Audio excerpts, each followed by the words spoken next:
Linguistics Behind the Scenes. What you always wanted to know about language and how to explore it. With Christina Sanchez-Stockhammer and Dominic Piazza. Hello, everyone, and welcome back. Thanks for joining us today for another chat about linguistics and language and all of our favorite elements of what goes into what we say and how we do it. Christina, how are you doing? I'm fine. I'm so excited as well. It's great to be back. Yeah, I certainly agree. And you know, as an American in Germany, it's been a really incredible cultural experience observing German culture, observing all of the important things in German society, German language, and certainly a very famously important element of German culture is alcohol, usually specifically beer, although as I've learned, Germany also produces wine, white wine, right? White wine. If you want red wine, maybe go to Italy or France, but German white wine is considered quite good. Oh yeah, it's excellent. There's very, very good white wine in different regions. For example, in Franconia, also in other areas like the Mosel. So we've got good wine, but I think that at the world level, we're more famous for beer. Absolutely. And I attended Oktoberfest, which is world famous, attracts visitors from all over. And certainly it seems to me like maybe there's a large number of maybe idioms or metaphors or expressions in German that involve beer or alcohol in some way. What do you think? Yeah, I suppose, yes. I would need to think about that. But of course, I mean, if I think about beer festivals, I mean, we say things like Prost, ein Prosit der Gemütlichkeit, which means like cheers to coziness. I mean, Gemütlichkeit is one of those words that people find hard to translate, but it's this idea of, hey, isn't it great that we are all together here drinking alcohol, which of course can be dangerous in many respects, as we all know. But I would say it forms part of German culture and of many cultures, if you can say so, in the whole world. And I mean, people are having fun with alcohol, and provided that it stays at that level, they may also talk about it in a fun way. Oh, absolutely. And yeah, on the subject of language and alcohol, something I often run into with my German friends is that in English, when it comes to sparkling wine, we often refer to it generically as champagne. It doesn't matter if it comes from the Champagne or the Champagne region of France. But of course, my European friends, my German friends insist you can't call it champagne. Champagne is strictly from Champagne. And I think the European Union has strict laws governing this. They take it very seriously. Oh, yeah, it's very serious. Yeah, you mustn't call it champagne unless it's really from the Champagne. Otherwise, you would call it sect, for example, here in Germany. Yeah, and British people may call it bubbly. At least that's what we used to call it when I studied there. Fascinating. Yeah, perhaps we're just we're not so strict about it. But, you know, when it comes to alcohol, we have many, many words for alcohol and the conditions of being inebriated or intoxicated in the English language and in many languages around the world. And Christina, I think actually recently you did some research on all of the various words we have for the state of being drunk. Well, I wouldn't claim to have done research on all of the words because there's so many different words that you can use to talk about being drunk in English. But my colleague and friend Peter Uhrig and myself, we carried out a study in which we tried to see how you can talk about being drunk in English, indeed. And what gave you the idea for this? I imagine you were sipping on a drink one day and then it struck you, maybe there's some linguistic merit to this. Maybe I should investigate this. Actually, that's exactly what happened. I was actually at a conference, which was an inauguration of a center on construction grammar. And we had some bubbly, and I was sitting listening to a conference paper. And I was I don't want to say I was tipsy because I just sipped on that, so all very decent. But still, I think this is what ultimately gave me the idea, oh, wait a moment, are there any links between drunkenness and construction grammar? And then it hit me that I had actually watched a comedy routine by Michael McIntyre, who's a very, very famous British comedian. Do you know him?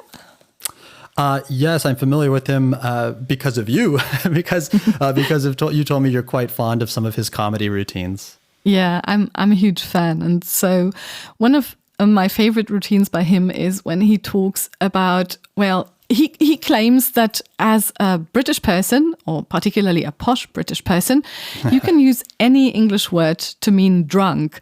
And he gives some very convincing examples. He says things like, yesterday I was totally car parked. I was utterly pajamaed, and a few more of that type. And of course, the audience laughs and they find that funny. But, well, among the words that he mentions, like wellied, trousered, etc., which sound like complete nonsense to a person from Germany who hasn't heard those before, actually, those are recorded in dictionaries. So they are part of the word stock or vocabulary of the English language. Yeah, so the question is, why? I mean, why are there all these interesting words, and how many are there? And is it possible to actually really do what he says? Peter, Ulrich and I set out to determine just that. Oh yeah, this is a very fun subject because drinking and getting drunk hopefully is usually a lighthearted and fun activity, at least we hope.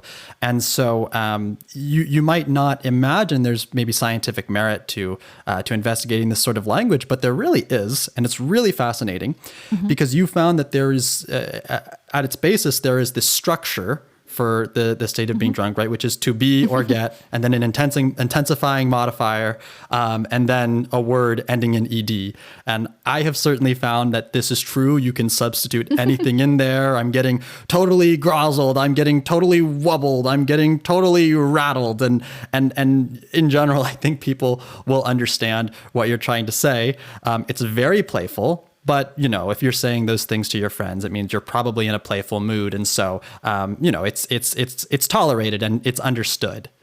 Yeah, and I think, of course, the context plays a very important role, obviously, not the sentence, but also the larger context, I would argue. But indeed, I mean, it's very interesting because, as you just said, it's got its merits because it might seem like a very light-hearted topic, but if you think about it, there's something which we can learn about how human cognition also works. So construction grammar is a very interesting approach because what construction grammar tells us is that part of the meaning of words or like of what we say is actually also in the grammar, in the context.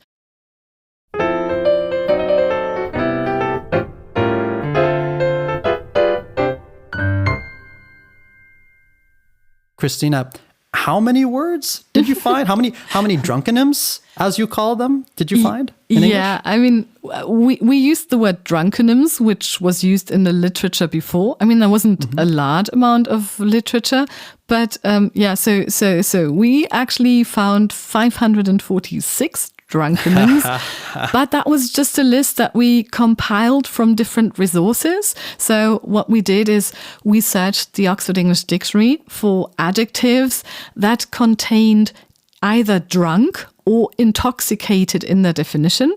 And then we tried to see whether these actually referred to being drunk. And we also made sure that in our list, we didn't have any words that contain drunk itself, because that's not what we were looking for. So not drunky or Martin drunk, etc. And then we combined that with some word lists that were partly generated by users. So we found them on the internet. So the BBC, for instance, they had a show about alcohol in some way or another. And then people voted on drunkonyms, and so we also integrated that list into that list of drunkonyms, and also some words from a few other resources. So it's all in the article, which, by the way, can be read on the internet. It's accessible, and that list of 546 drunkonyms is also there.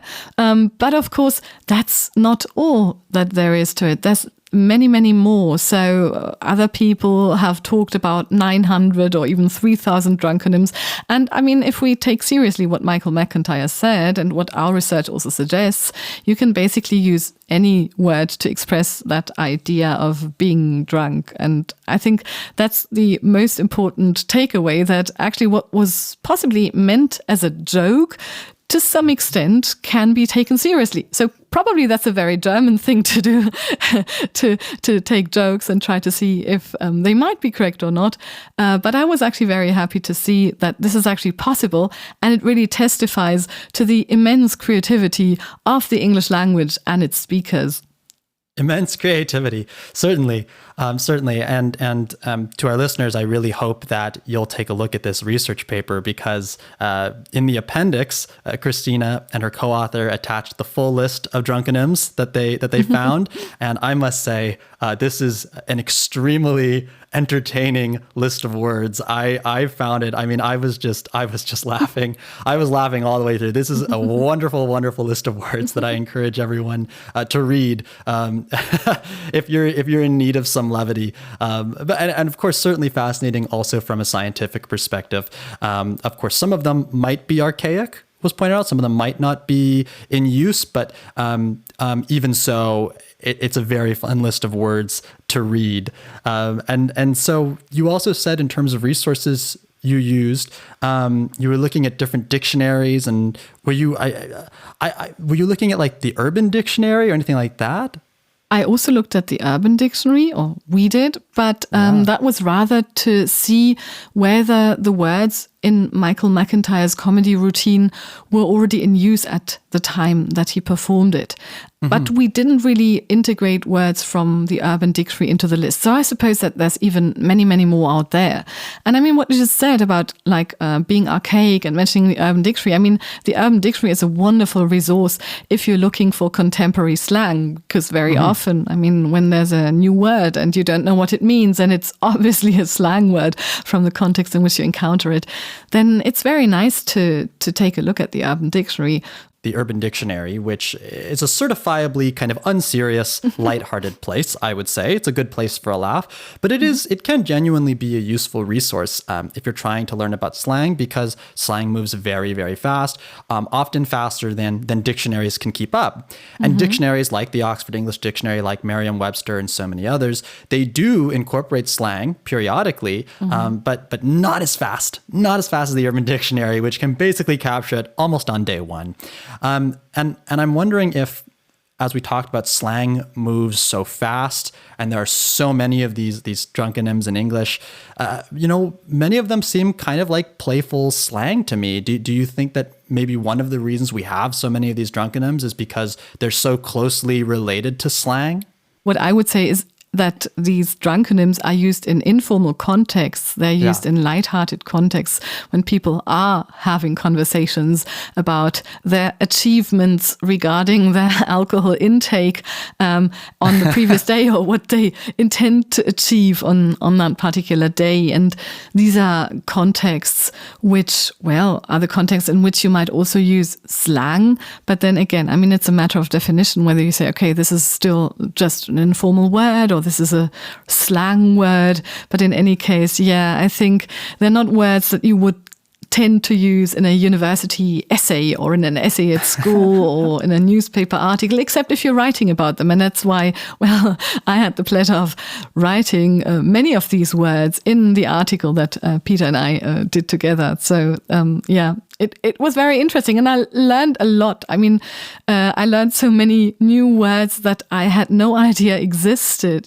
Trolleyed, rat-assed. I mean, there's so many colorful expressions that you can use to talk about drunkenness. It's quite amazing.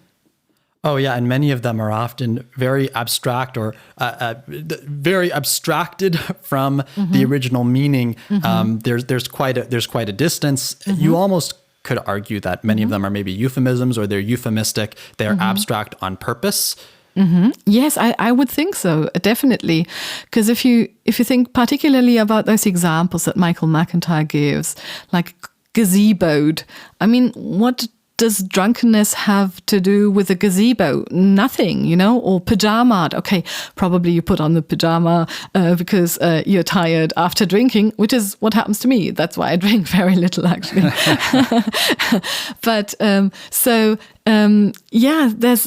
a distance between that base that you have that you attach the ed ending to, which turns it into a drunkenym, like troll-lead, etc., well-lead, whatever, and the meaning of drunkenness. And I think it's that distance that creates humor, and that's a very typical thing, that you have a certain indirectness. Indirectness forces the listener to establish the link themselves between that word that they might never have heard before and the meaning of being drunk. And so I think that's what creates the whole fun of it. And that's something which I would say particularly the English are very famous for. And there's different other means of being indirect, which are also exploited to talk about drunkenness. For example, Cockney rhyming slang.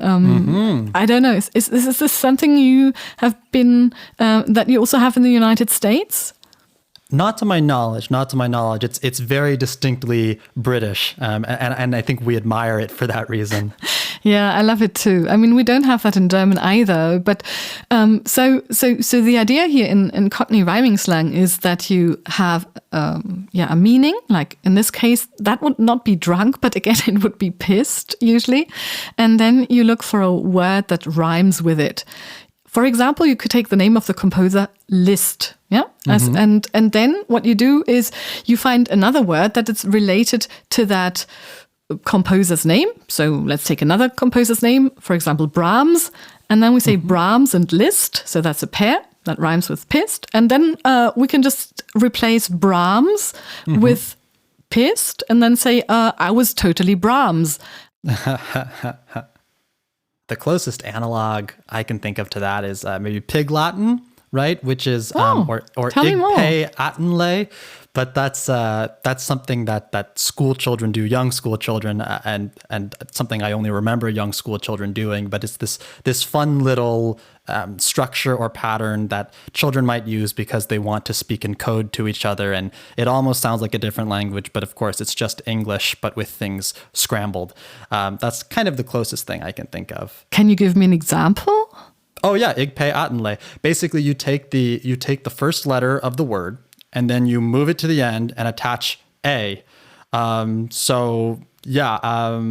A dictionary would be an Ictionary day, or slang would be lang say, or something like that. And so, yeah, it's just been scrambled around with this specific structure, and children will use it with each other because it's fun, and they like the idea of speaking in code to each other, or maybe speaking in a different language. Of course, it isn't really a different language, but if you're not familiar with it, then you don't know how to decode it, well, it's almost a bit like a secret code or a secret language. Definitely.